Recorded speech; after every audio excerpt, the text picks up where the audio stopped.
आज हम एक दिलचस्प केमियाई तजर्बा करने जा रहे हैं। देखना, बैलून बगैर किसी हवा भरे खुद केमियाई अमल के जरिए फूल जाएगा। सर, बगैर हवा के बलून कैसे फूल सकता है? क्या इसके पीछे कोई रिएक्शन होगा? बिल्कुल दुरुस्त सोचा, ये दरअसल एक केमियाई रिएक्शन है। हमारे पास हैं एक बोतल, बैलून, थोड़ा सा बेकिंग सोडा और सिरका।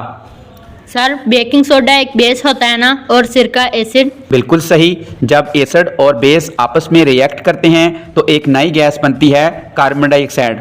सर, तो फिर ये गैस बलून के अंदर भर जाएगी?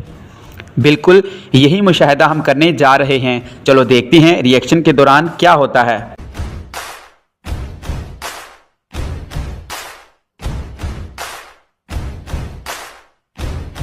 वाह सर, बलून तो खुद ही फूल गया। तो इसका मतलब है कि रिएक्शन के नतीजे में गैस पैदा हुई। बिल्कुल, यही कार्बन डाइऑक्साइड गैस है जो बोतल से निकलकर बैलून के अंदर जमा हो रही है। सर, क्या यही गैस हम सांस लेने के दौरान खारिज करते हैं? जी हाँ, बिल्कुल। हमारी सांस में खारिज होने वाली गैस भी कार्बन डाइऑक्साइड ही होती है। सर, क्या हम इस गैस को किसी और तजर्बे में इस्तेमाल कर सकते हैं? जबरदस्त सवाल। जी हाँ, कार्बन डाइऑक्साइड बहुत सी जगहों पर इस्तेमाल होती है, जैसे कोल्ड ड्रिंक, आग बुझाने वाले आलात, पौधों की फोटोसिंथेसिस में। साइंस तो वाकई हैरत अंगेज है। साइंस जादू नहीं, बल्कि कुदरत के जादू को समझने का फन है।